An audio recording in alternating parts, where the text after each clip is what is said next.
This program is brought to you by Canton Community Television. Now from the television studios of Canton High School. Welcome to the show. I'm Jack Feeney here with Dylan Lorenko. He's been with Canton Community Television a long time now. We are going to be talking about broadcasting and announcing the sports games at Canton High School. Dylan, welcome to our show. Thanks, Jack. It's a pleasure to be here. All right, for the first question today, I have, what's your favorite part about broadcasting and why? My favorite part is probably just the sports part. I love sports. I've grown up with sports my whole life, and being able to express my feelings and say that kind of stuff about sports, it's great. And especially where football too. I've always played football in the backyard. I've never actually played youth, but just learning from the higher people above, that's also pretty cool too. So that's probably my favorite part. Did you play any other sports growing up? Yeah, I played baseball and hockey, and those are the two. Why do you find it as a stress reliever? Is it just fun? I mean, you can really just express yourself, but yeah, I think it's pretty fun. It's a good job to have. Oh. What's your least favorite part about broadcasting and why? The least favorite part, there really is no least favorite part, but if I were to have to say one, when you first go out there, the pressure is that's the pressure, definitely for sure. You get butterflies? Oh yeah. Oh yeah. That's pretty nerve-wracking. How did you get into broadcasting? Did Mr. McDonough recommend it to you, or? Yeah, so Mr. McDonough recommended it to me. I was in the hall, and he'd pull me over. He was just so we need an extra announcer for the football game. All right, I'm down. So ever since then, I've been going with him, Nick too, and Jack, John, and we've just been really just doing good in the football games. And then volleyball too. He gave me a paper and video production class for Eye in the Sky, and that's how I got into volleyball announcing. When you were coming into high school, did you see yourself announcing, or was it just last minute thing? I mean, I always wanted to do announcing, but when Mr. McDonough offered me the job, I took it immediately. But I didn't really think I would see myself doing it freshman year. I would assume sophomore, junior, maybe senior year. So I definitely think those, being a freshman and doing it is definitely a shocker to me. Describe what inspired you to start broadcasting. So when I was younger, I would watch Jack Edwards. He's the Bruins play-by-play announcer. I'd watch compilations of him and just violating other people on the ice. And I just found it so funny, and that's how I really got into it. And he's been a really big inspiration to me, and that's really how I got into it. And he's the one that really made me want to do this. How old were you when you got into it? I would probably say around 9 or 10 when I really started watching that, and that's when I really wanted to become one. What's your favorite sport to announce? Probably football. I mean, volleyball is a good sport to announce because it's action-packed, but overall, I would just say football because I've always watched football my whole life, and really, I just like football a lot. I've always watched it, and it's just been a great sport to me, and I'm really appreciative for that. What's the atmosphere like when you're announcing at a football game? The student section's always crazy. I say it every time. The student section is always crazy. The atmosphere is electrifying. You go into a Canton High student section, you feel like you're at Penn State. It's crazy, especially with the themes and stuff too. It's legit. We actually have a clip of the JFK clip when you were in 5th grade, right here. Oh my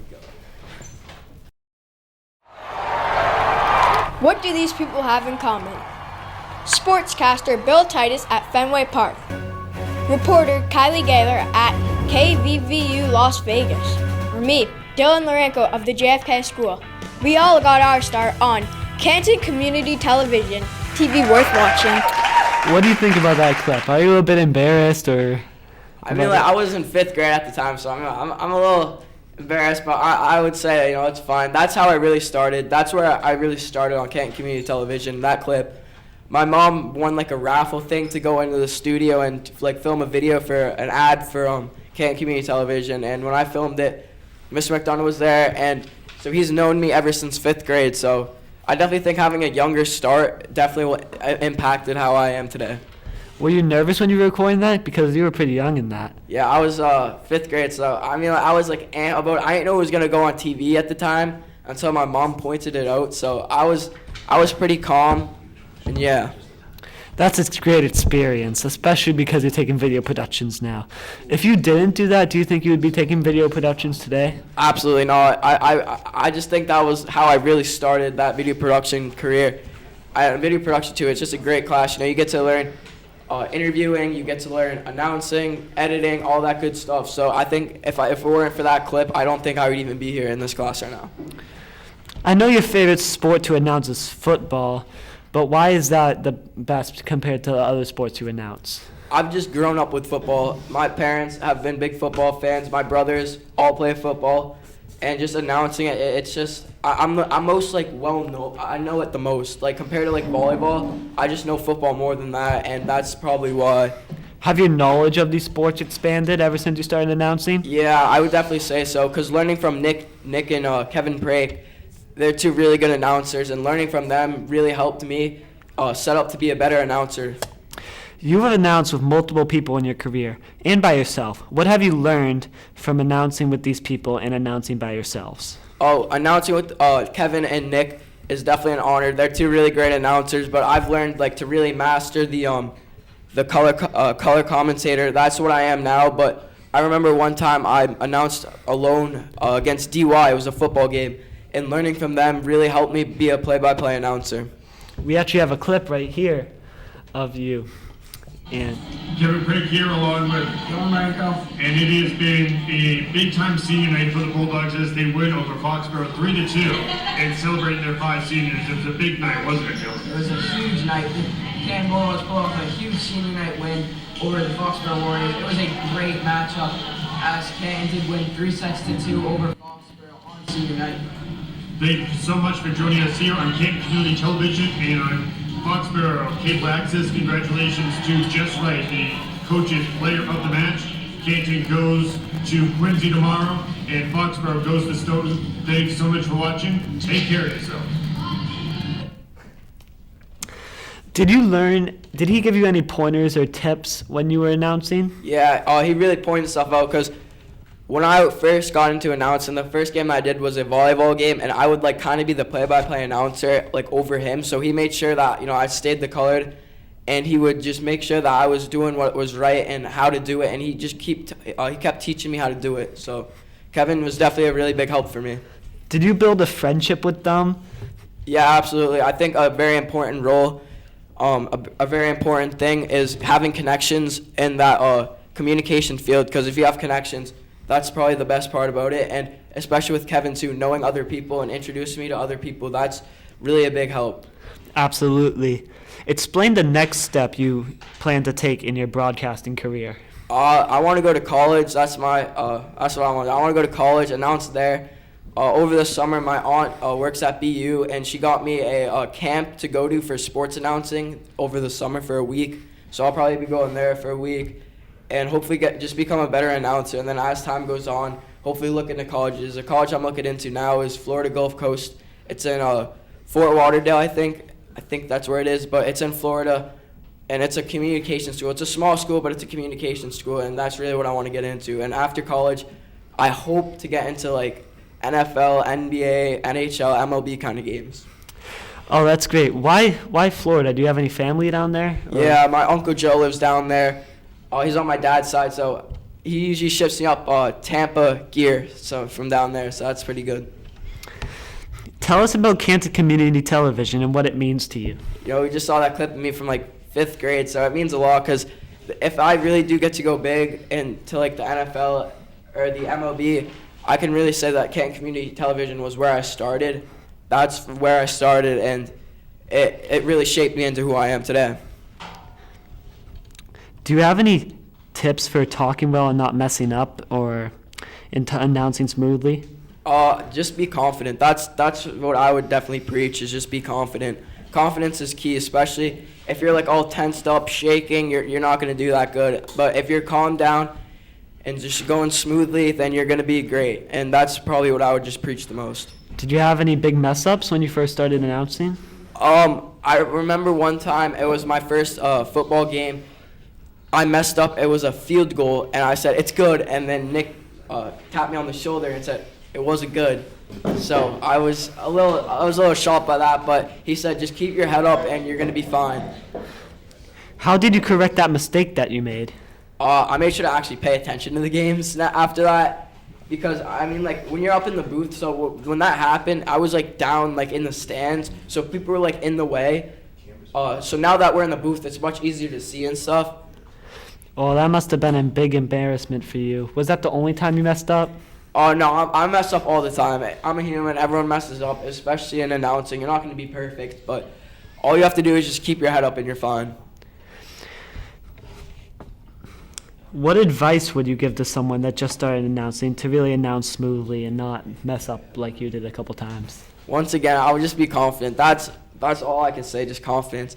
It's the most important aspect in it. Just confident, be confident in what you say. Don't tense up and just be confident and just smoothly say it out. How do you build up that confidence? I definitely feel like experience, because when you first start out, you know, your experience is very little, so you're probably not going to be as good, but as you keep going on and building up those paths, and you're going to work your way up, I feel like that's definitely what helped me build up my confidence. You have any pre-game routines, like listen to some hype music? Nah, when I'm in the car, usually I just have my AirPods in, but other than that, not really. Why not just listen to the music on the car speakers? My mom doesn't like rap. Describe the preparation needed before the game. How early do you need to get there? So for a volleyball game, crew call is usually 2:30 for a 5:30 game. But football, say there's a game at 7:30, I'll get there around like 6:45. But a preparation is definitely taking notes. People would just expect announcing just to go in there and just be like, announce. But you have to really look up different sports facts and all of that stuff, especially in like the Hawk 2, the Hawk Mock League. There's not really a lot of information out there, not a lot of websites where you can get good stats from. So I would definitely say that taking notes and digging deep into those websites is definitely where you're going to find that good information. Thanks, Dylan, for giving us your time today to teach us what it's like to be an announcer. We look forward to seeing you on our student station for Canton Community Television. I'm Jack. Thanks for watching.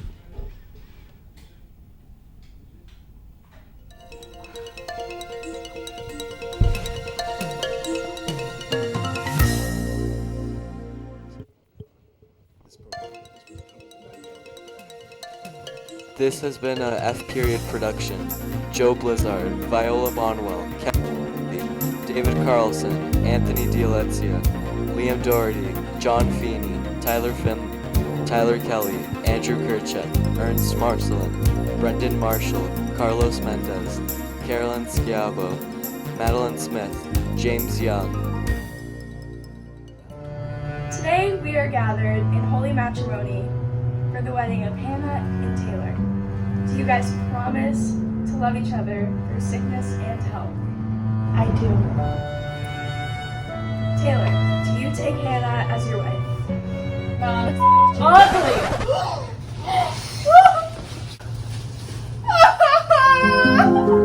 Why doesn't she love me? what the freak? Why would you do that?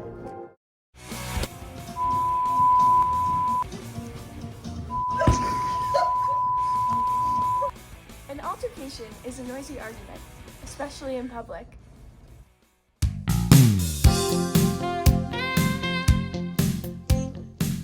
This program is brought to you by Canton Community Television, now from television studios of Canton High School. I'm your host, Isabel Freitas. We are here today with our special guest, Hannah King, to talk about her experience winning the Technical Director Award last year. Hannah, welcome to our show. Thank you for having me. Can you tell us what being a tech director is about? Being a tech director is just sitting at the control panel and switching between camera to camera and telling people what to shoot in its like most basic form. But you also have to like help people and teach them how to use the equipment, especially if they haven't done it before. And it's kind of an all-encompassing job. It's a lot bigger than just hitting buttons. Okay.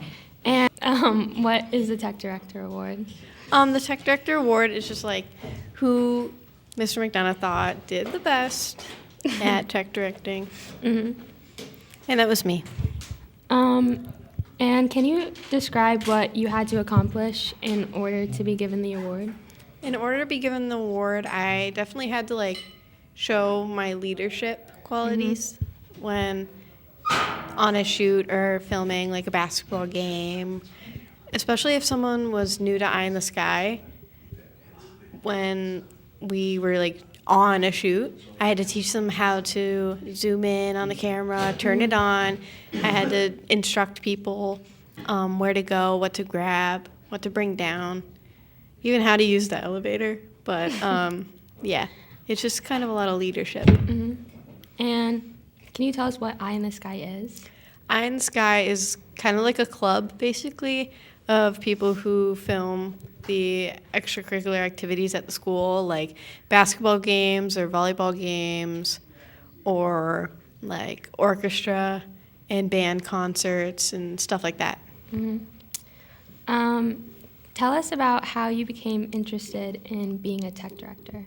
I became interested in being a tech director because I took Video Production 1 in my freshman year, and in that class, one of the roles you have to take is tech directing, and you do a ton of different things, like you're a tech director, you're the PA, you're the audio person, but I really liked tech directing, and I felt like it was something I was good at, and that's why I really got interested in it in the first place.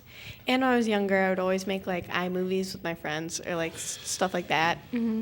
So it was always just kind of there, and it was fun. And now that I had the opportunity to pursue it in college, in high school, it was definitely something that appealed to me when I was choosing my classes in 8th grade. And do you think you're going to take a video production class next year as well?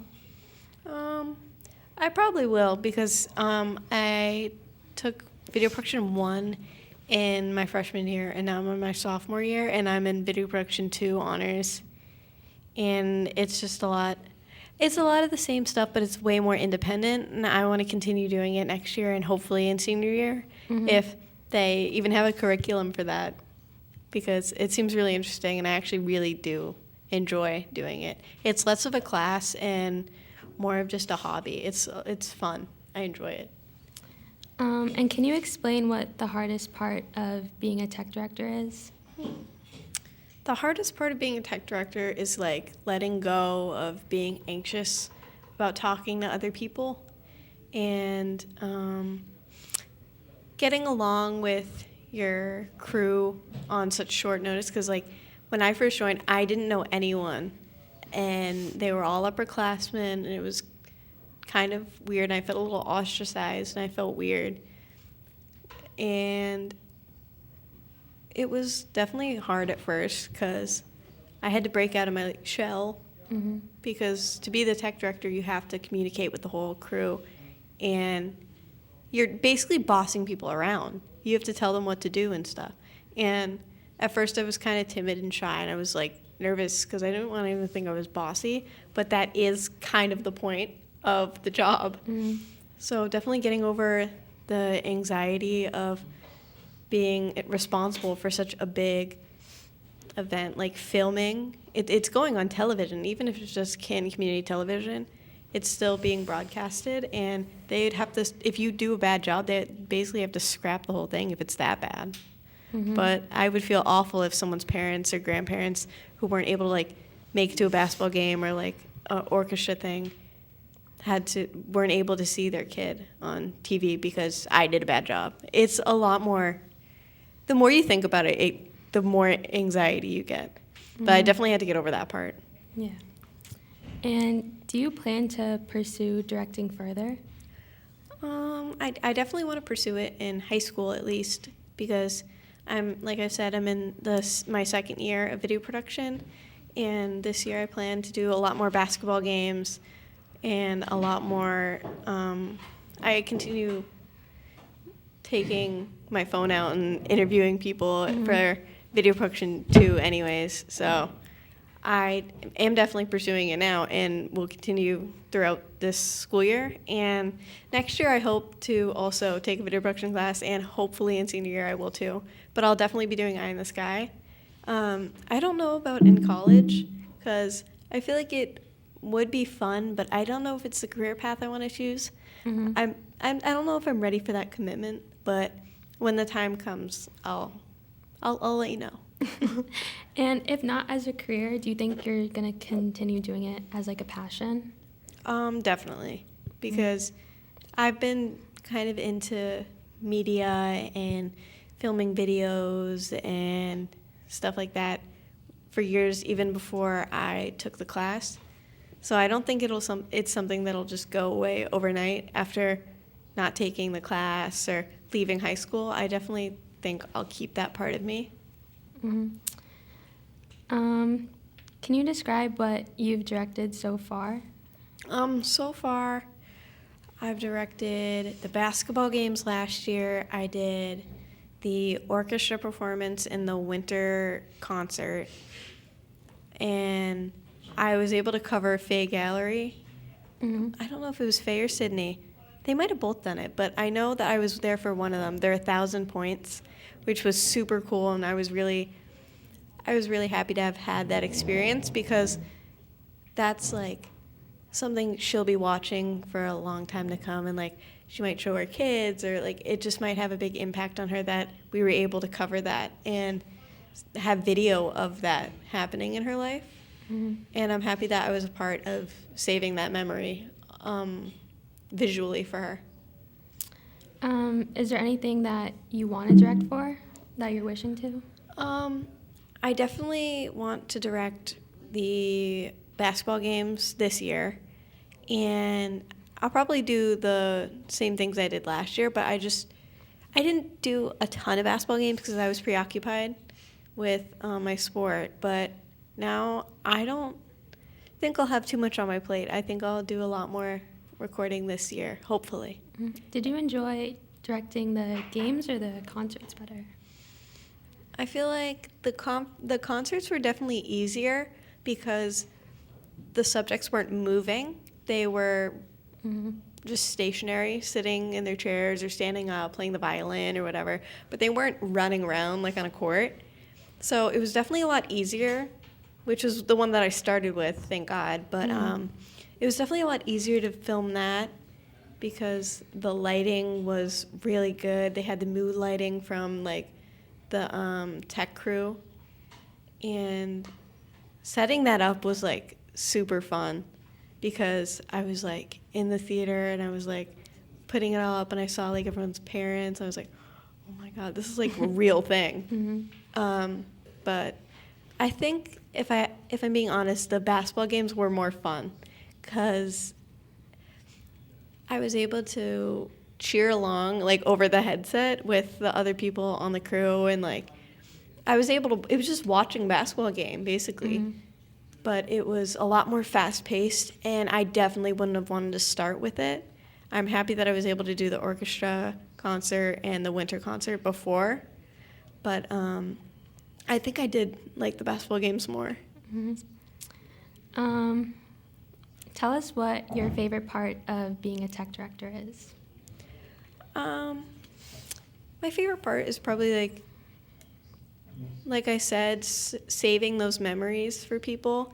And I think that although not a lot of people watch Canton Community Television, even though they should, I think it's important to have because there's a lot of people who have grandparents who are older and immunocompromised who still who have a hard time getting out of the house that want to see their grandkids doing well and doing their extracurricular activities that can't always get there.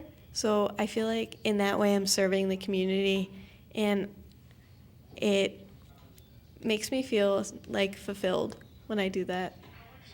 But then also, I'm not sure, but I definitely do like that part. And I like what it teaches me from leadership. From a leadership standpoint, I've become a lot more outspoken and a lot less nervous about what people think with my creative ideas. And what do you think is the most important part of being a tech director? I think the most important part is breaking out of your shell and teaching people if they don't know what they're doing. Being a leader for the crew, and because I would draft my friends to do it with me. Like, I know I had Katie Poole do it with me, I had Maggie do it with me, I had Sam do it with me, and they hadn't been on a shoot before. Like, they took video production, but they hadn't been on a shoot, so I had to show them how to, like, set the white balance on the cameras. We went to move them down via the elevator to the gym and set out all the mats and yada, yada, yada. It was a ton of stuff, but it was super fun. And I got to, like, I felt like a pro. I felt cool because I got to teach them how to do it. But you definitely have to have good communication skills if you're being a tech director, which I think is probably one of the most important things. Because if you don't know how to tell your cameras or the other people in your crew what to do, you're the quarterback of the crew. Like, you need to tell them what to do. And if they're lost or if things aren't coming together right, that's on you. So I definitely think leadership is huge. And what advice would you give to someone who is a first-time tech director? The advice I'd give to a first-time tech director would probably be just everyone else is nervous. Other people may know each other, but you don't have to be worried about people judging you for being bossy or whatever. It's not that serious. You should still definitely take it seriously because obviously if you're pursuing something, you want to take it serious. Not everything can be a joke, but it's okay to have fun and it's okay to not be so stiff and worried about what the outcome may be or what you might say over the thing or if you might not get the shot. You just have to roll with the flow, and if things get messed up, if the camera doesn't work, if the audio's too high or whatever, that's just how it rolls. It's a live broadcast most of the time, so you don't really have a choice. But, yeah. And in your opinion, do you think you deserve the award? In my humble opinion, I think that I put a lot of time and effort into tech directing because I joined the class and I had it almost every day for the entire year last year. And it was like a full year course. I didn't have a choice, but I'm doing it in this year. I'm putting a lot of effort and time forward, and we have to get there at usually it's I would get there at 5 sometimes if I had practice, but usually it's right after school. You come in, you eat, and you just get to work immediately. You start setting up the cameras, bring everything down. You had to look for stuff in cabinets, and if you can't find it, well, then you can't find it, but you bring the boxes down. It's a lot of preparation and it's a lot of cleanup. Yeah. So it's definitely a big time commitment in that space. And it's also, if you're a tech director, you're speaking the entire duration of the shoot. They're telling hey, camera 1, roll of thirds or whatever. You're speaking the entire time. So you definitely need to have a water next to you or something, but it's a commitment in that aspect as well. And can you describe what someone would have to do if they would like to receive the award as well? If someone else wanted to receive the award, I think you'd have to beat me. But you have to focus on, you have to definitely know what you're shooting, because you can't go into it blind and being oh, I'll just show up and shoot whatever. You have to know what you're shooting. You have to know, for example, for the 1,000 points day, we had to find the gallery's mother and, zoom in on her face and stuff like that. You have to be keyed in if there's, we did a Where's, I don't think it was Where's Waldo, but it was, it was some spin-off. And you have to know where he is. You have to be aware that we're doing things. You just have to be in the know and be prepared. Like I said, you definitely have to have a lot of leadership and let go of that anxiety of oh, what if the crew hates me because I bossed them around for 2 hours? But that's important, as well as just commitment to it and taking it serious. Okay. Well, Hannah, thank you for your time. We learned how you won the Tech Director Award and your plans for future directing. I'm your host, Isabel, for Canton Community Television. Thanks for watching.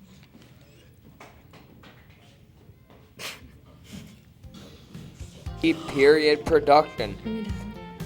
We want to thank our guest, Hannah King. and the rest of us. Catherine Budway, Grady Carr, Nicholas Crow, Robbie Dickinson, Samuel Duty, Jasmine Finland, Vlad, Fritos, Nolan Harney, Rizlord Orion, Deanna Kolakizis, Declan Monahan, Morris McKenna, Wyatt Proctor, Michael Mosey, Teddy Schumann, Charles Zach.